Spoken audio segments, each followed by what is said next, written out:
പുറപ്പാട് 33 അധ്യായം 7 മുതൽ 9 വരെയുള്ള തിരുവചനങ്ങൾ.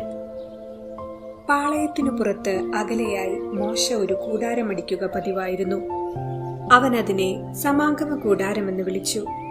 കർത്താവിന്റെ ഹിതമറിയാൻ ആഗ്രഹിച്ചവരൊക്കെ പാളയത്തിന് വെളിയിലുള്ള ഈ കൂടാരത്തിലേക്ക് പോയിരുന്നു. മോശ ഈ കൂടാരത്തിലേക്ക് പോകുന്ന അവസരങ്ങളിലൊക്കെ ജനമെഴുന്നേറ്റ് ഓരോരുത്തരും സ്വന്തം കൂടാരത്തിന്റെ വാതിൽക്കൽ നിന്നുകൊണ്ട് മോശ കൂടാരത്തിൽ കടക്കുന്നതുവരെ അവനെ വീക്ഷിച്ചിരുന്നു.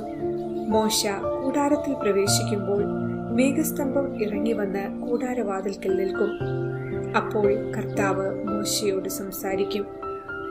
ഓർമ്മിക്കുക, സമാഗമ കൂടാരത്തെക്കുറിച്ചുള്ള വിവരണം മറിയത്തെ പ്രതിഫലിപ്പിക്കുന്നു. കർത്താവ് തന്റെ ഹിതം ജനത്തെ അറിയിക്കുന്ന ഇടം, ദൈവസാന്നിധ്യം കുടികൊള്ളുന്ന മഹനീയ സ്ഥലം, ഇവയെല്ലാമായിരുന്നു പഴയ നിയമത്തിൽ സമാഗമ കൂടാരമെങ്കിൽ പുതിയ നിയമത്തിൽ അത് മറിയം തന്നെയാണ്.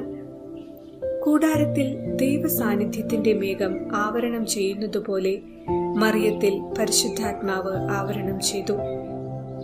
പഴയ നിയമത്തിൽ അത്യുന്നതൻ ജനത്തോടൊപ്പം വസിക്കാൻ കൂടാരം തീർത്തെങ്കിൽ പുതിയ നിയമത്തിൽ പരിശുദ്ധ കന്യകാമറിയത്തിലാണ് ദൈവം കൂടാരം തീർത്ത് വസിച്ചത്. കൂടാരത്തിലുള്ള ദൈവസാന്നിധ്യം താൽക്കാലികവും വരികയും പോവുകയും ചെയ്യുന്നതുമായിരുന്നെങ്കിൽ മറിയത്തെ അവിടുന്ന് സ്ഥിരവാസസ്ഥലമാക്കി. ക്രീറ്റിലെ വിശുദ്ധ ആൻഡ്രൂ പറയുന്നു, ദൈവം പഴയ നിയമത്തിൽ കൂടാരത്തിൽ പ്രത്യക്ഷപ്പെട്ട് സംസാരിച്ചതുപോലെ ഇന്ന് മറിയമാകുന്ന കൂടാരത്തിൽ പ്രത്യക്ഷപ്പെട്ട് സംസാരിക്കുന്നു. ഹോറബിലെ മുൾപ്പടർപ്പിൽ ദൈവം അഗ്നിയുടെ രൂപത്തിൽ മോശയ്ക്ക് ദർശനം നൽകി. ഇസ്രായേലിന്റെ വിമോചന സന്ദേശം അറിയിച്ചു. മുൾപ്പടർപ്പിന്റെ മധ്യേ അഗ്നി ജ്വലിച്ചിട്ടും മുൾപ്പടർപ്പ് കത്തിയെരിഞ്ഞില്ല. ഇപ്രകാരം ദൈവസാന്നിധ്യം നിറഞ്ഞിട്ടും എരിയാതെ നിന്നവളാണ് മറിയം.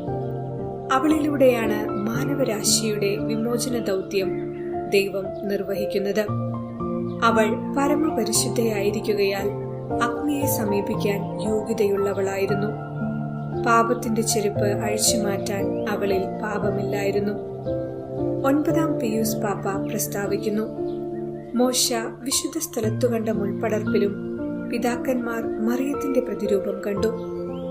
ആ മുൾപ്പടർപ്പ് എല്ലാ വശത്തും കത്തിജ്വലിക്കുന്നതായിരുന്നു. അതാകട്ടെ അഗ്നിയിൽ ദഹിച്ചില്ല. പരിശുദ്ധ കന്യകാമറിയത്തിന് സ്വർഗം കൊടുത്തിരിക്കുന്ന അധികാരം ഉപയോഗിച്ച് നമുക്കായി നേടിത്തരുന്ന സ്വർഗീയ ആനന്ദം തിരിച്ചറിയുവാൻ വേണ്ട കൃപയ്ക്കായി പ്രാർത്ഥിക്കാം.